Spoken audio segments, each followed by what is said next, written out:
Hollywood silver screen presenting the menu.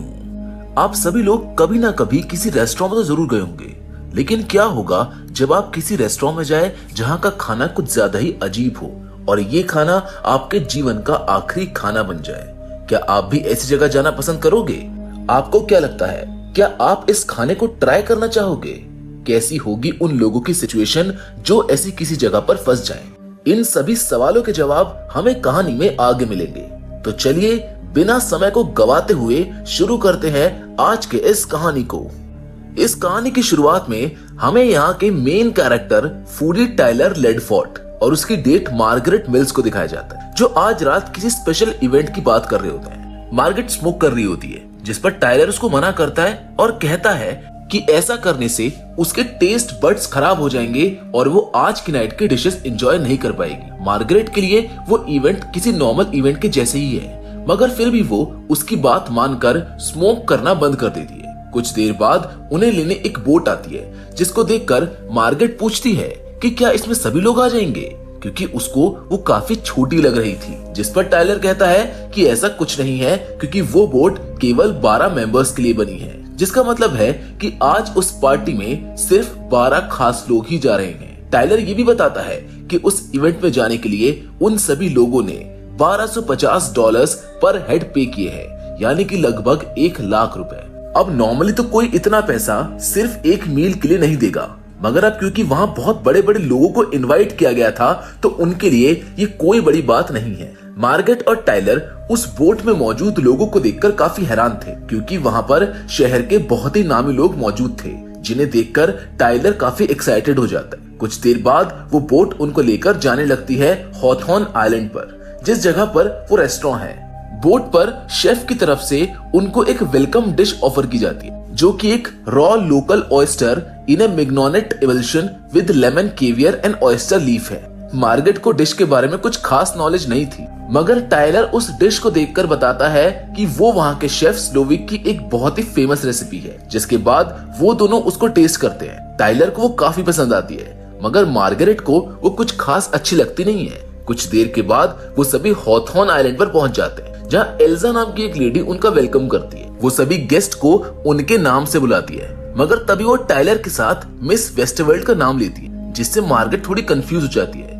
पर तभी Tyler बताता है कि किसी रीजन से मिस वेस्टरवर्ल्ड नहीं आ पाई, इसी वजह से उसने मार्गरेट को इनवाइट कर लिया था। ये सुनकर एल्सा को थोड़ा अजीब लगता है, क्योंकि उन लोगों ने आज के मील पर कुछ खास गेस्ट को ही इनवाइट किया था, मगर अब क्योंकि मार्गरेट वहां पर आ चुकी थी, इस वजह से वो उसका भी वेलकम करती है। सभी गेस्ट को चेक करने के बाद एल्जा उन सभी को आइलैंड का एक टूर पर लेके जाती है। वो उनको दिखाती है कि किस तरह वो अपने रेस्टोरेंट के सभी सामान को इसी आइलैंड पर ग्रो करते हैं, यहाँ तक कि वो डेयरी एनिमल्स, क्रैब्स और ऑयस्टर्स को भी वहीं पर ग्रो करते हैं, ताकि उनके रेस्टोरेंट का सारा खाना एकदम लाजवाब हो। कुछ लोग उसको देखकर काफी इम्प्रेस होते हैं, वहीं कुछ यंग इंडस्ट्रियलिस्ट उसका मजाक भी बनाते हैं। आगे एल्सा उन्हें वहाँ के वर्कर्स के रहने की जगह भी दिखाती है, जहाँ शेफ स्लोविक को छोड़कर बाकी पूरा स्टाफ रहता था। वो उनको बताती है कि कैसे वो लोग दिन रात उस रेस्टोरेंट के लिए वहाँ पर काम करते हैं। एल्सा का बिहेवियर मार्गरेट को कुछ सही नहीं लग रहा था। ऐसा लगता था मानो जैसे कि वो अपनी स्माइल के पीछे कुछ छुपा रही हो। आगे एल्सा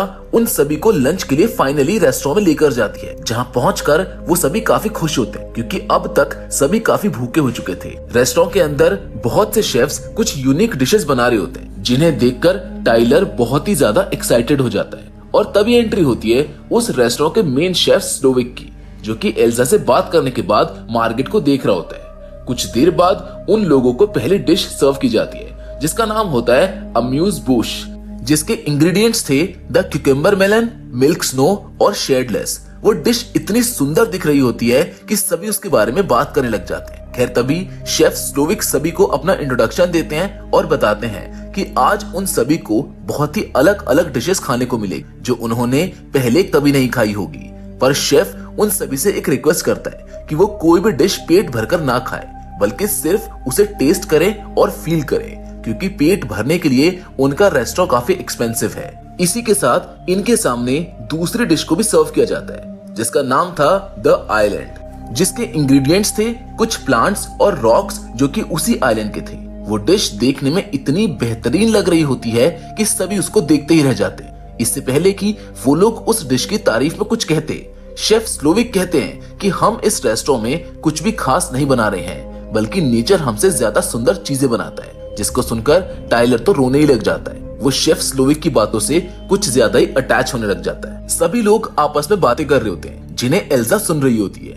खाना एंजॉय करने की जगह कुछ लोग आपस में लड़ाई कर रहे होते हैं। वहीं कुछ फूड क्रिटिक उस पर अपने रिव्यू दे रहे होते हैं। कुछ देर बाद टाइम आता है दूसरी डिश का, जो थी ब्रेडलेस ब्रेड प्लेट, जिसके इंग्रेडिएंट्स थे the savoury accompaniment without bread. वैसे तो ये डिश ब्रेड के साथ खाई जाने वाली होती है, मगर शेफ स्लोविक का कहना था कि ब्रेड पुअर लोग खाते हैं, और क्योंकि आज के दिन यहाँ इतने बड़े बड़े दिग्गज लोग आए हैं, इसीलिए उनको ब्रेड खाना शोभा नहीं देता।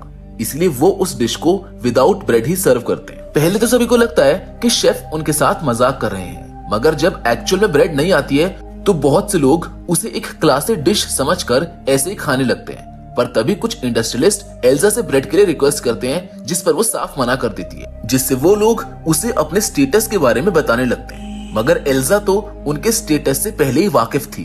तभी वो उनमें से एक के कान में कुछ कहती है, you will eat less than you desire and more than you deserve, जिसका मतलब था कि वो लोग अपनी इच्छा से कम और अपनी औकात से ज्यादा खाना खाएंगे। मगर ये बात उनको कुछ समझ में नहीं आती है। मार्गरेट को वो डिश कुछ समझ नहीं आती, इसीलिए वो उसको बिल्कुल भी टच नहीं करती है। तभी टाइलर से एक ग्लास नीचे गिर जाता है, जिससे शेफ स्लोविक वहां आकर मार्गरेट से पूछते हैं कि आखिर वो कुछ खा क्यों नहीं रही है, जिस पर वो बोलती है कि उसे उस डिश में कुछ भी खाने जैसा नहीं लग रहा है। ये सुनकर शेफ उससे वही खाने की रिक्वेस्ट करते हैं, मगर फिर भी वो उसको खाने से मना कर देती है, जिसके बाद वो वहां से चले जाते हैं। टाइलर को मार्गरेट का शेफ स्लोविक से इस तरह से बिहेव करना बिल्कुल भी अच्छा नहीं लग रहा था, जिस पर मार्गरेट उसको कहती है कि अगर उसे उनका खाना अच्छा लग रहा है तो वो खाए, मगर उसको खाने के लिए फोर्स ना करे। कुछ देर बाद शेफ उन्हें उनकी तीसरी डिश सर्व करते हैं, जिसका नाम होता है द मेमोरी। इसके रेफरेंस में शेफ बताते हैं कि ये डिश उन्हें उनकी पास्ट की याद दिलाती है कि जब वो छोटा था तब एक टैको ट्यूसडे की रात उसके डैड ड्रंक होकर घर आए और उसकी मॉम के नेक को टेलीफोन वायर में लपेटकर दबाने लगे, जो देखकर स्लोविक ने उनकी थाइस पर सीजर से हमला कर दिया और अपनी मॉम को बचा लिया। खैर स्टोरी के बाद वो डिश सर्व होती है, जो बनी थी house smoked brie chicken thigh al pastor plus tortillas से। उन टॉर्टिलास पर कुछ इमेजेस बनी हुई थी जो कि उन सभी लोगों से रिलेटेड थी जो वहां पर बैठे हुए थे। उन टॉर्टिलास को देखकर वहां बैठे सभी लोगों के होश उड़ जाते हैं, क्योंकि उनमें उनकी लाइफ के कुछ डार्क सीक्रेट्स थे जिन्हें उन्होंने सारी दुनिया से छुपाकर रखा हुआ था। इन सब से वो सभी काफी फ्रस्ट्रेट हो जाते हैं। इसी बीच मार्गरेट और टाइलर की आपस में लड़ाई हो जाती है, जिससे फ्रस्ट्रेट होकर मार्गरेट वहां से उठकर रेस्टरूम में चली जाती है, जहां वो विंडो के पास खड़े होकर सिगरेट पी रही होती है कि तभी वहां पर शेफ स्लोविक आ जाते हैं, जिन्हें देखकर वो घबरा जाती है क्योंकि वो लेडीज रेस्टरूम में आ गए थे। स्लोविक उससे पूछता है कि आखिर उसने उसकी लास्ट डिश को क्यों नहीं खाया, जिसका मार्गरेट बिना जवाब दिए वहां से चली जाती है। अब आती है शेफ की चौथी डिश की बारी, जिसका नाम होता है द मेस, जिसको बताने के लिए शेफ स्लोविक अपने एक वर्कर जेरेमी को बुलाते हैं और सभी को उसकी लाइफ स्टोरी सुनाने लगते हैं, जिसके बाद वो उसको किस करते हैं और तभी जेरेमी अपने आप को शूट कर लेता है। ये देखकर सभी गेस्ट बहुत घबरा जाते हैं और अपनी सीट से दूर भागने लगते हैं, मगर शेफ सबको कन्विंस करते हैं कि ये बस मेन्यू का एक पार्ट है, जिससे सभी को लगने लगता है कि शायद वो एक शो था जिसके बाद उन सभी के सामने उस डिश को सर्व किया जाता है, जिसके इंग्रेडिएंट्स थे the pressure cooked vegetables, coasted fillet, potato confit, beef jus, bone marrow with rip Jeremy Loudon, यानी कि वो वर्कर जेरेमी सच में मर चुका था। मील सर्व होते ही स्लोविक सभी को खाने के लिए कहते हैं, जिसके बाद वो अपने वर्कर्स को नेक्स्ट मील प्रिपेयर करने का ऑर्डर दे देता है। ये सब देखकर एक रिच आदमी रिचर्ड अपनी वाइफ एना के साथ वहां से जाने की कोशिश करता है, जिसे एल्जा वहां से जाने नहीं देती और वो लोग सभी के सामने उसके रिंग फिंगर काट देते हैं। ये सब देखकर वहां मौजूद बाकी सभी लोग बहुत ही ज्यादा घबरा जाते हैं और उनको समझ में आ जाता है कि यहाँ पर कोई मजाक नहीं चल रहा है। जिसके बाद एल्जा बाकी सभी लोगों को अपनी सीट्स पर ही बैठे रहने को कहती है और स्लोविक उनको बताता है कि ये सब कुछ उनके मेन्यू का हिस्सा है। यहाँ अब उन सभी को समझ आ चुका था कि वो सभी उस जगह पर फंस चुके हैं और अब उनकी जिंदगी शेफ स्लोविक के हाथ में है, जिससे वो सभी काफी घबरा जाते हैं। तभी स्लोविक मार्गरेट को किचन में बुलाता है,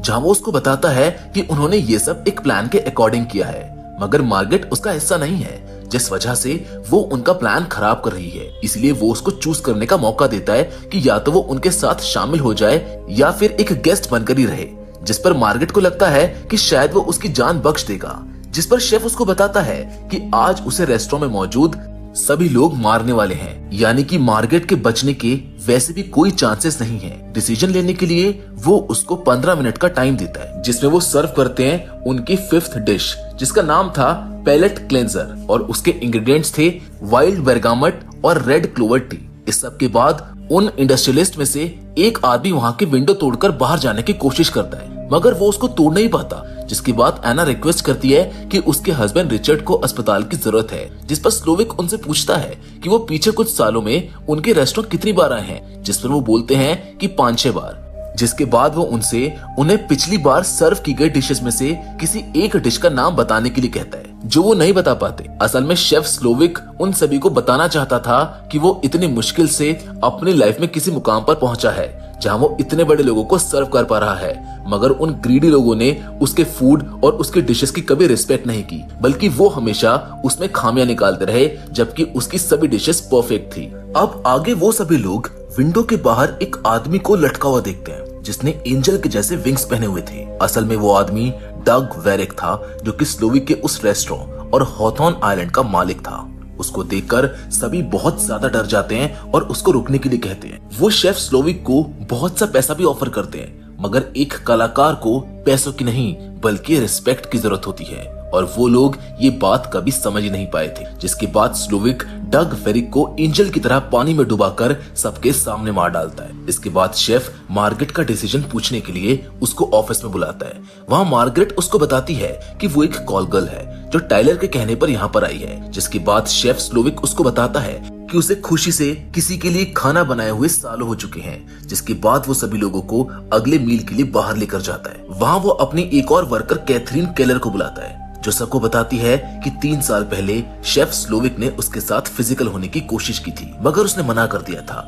जिसके 1 वीक बाद उन्होंने फिर से कोशिश की, मगर उसने फिर से मना कर दिया। जिसके बाद वो शेफ स्लोविक के प्राइवेट पार्ट्स पर सिजर से हमला कर देती है। इन सब के बाद शेफ स्लोविक उनके साथ एक छोटा सा चोर पुलिस का गेम खेलते हैं, जिसमें वो सभी मेल्स को 46 सेकंड्स का टाइम देते हैं वहां से भाग जाने के लिए, और देखते ही देखते सभी लोग अपनी पार्टनर्स को छोड़कर वहां से चले जाते हैं। वहीं सभी फीमेल्स को कैथरीन अपने साथ वापस रेस्टोरेंट में लेकर चली जाती है, और उनको सर्व होता है उनका छठा मील, जिसका नाम था मैंस फॉली। उस डिश के इंग्रेडिएंट्स थे डंजिनस क्रैब, फर्मेंटेड योगा ट्वे, ड्राइड सी लेट्यूस और उमेबोशी कैल्प।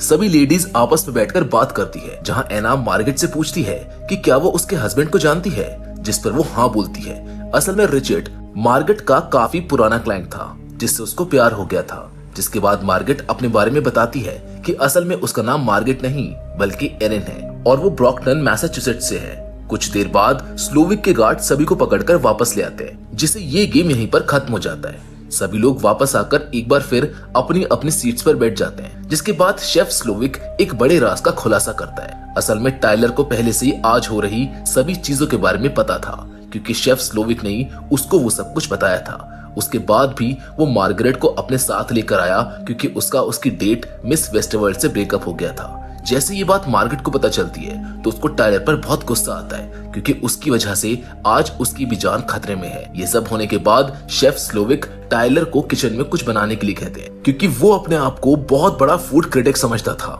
टाइलर कुछ भी बनाने से मना करता है, मगर शेफ स्लोविक उसको कुछ बनाने के लिए फोर्स करते हैं, जिस पर टाइलर अंडरकुक्ड लैम्ब, बटर सॉस जैसे इंग्रेडिएंट के साथ एक बकवास सा मील प्रिपेयर करता है, जिसे नाम दिया जाता है टाइलर्स बुलशिट।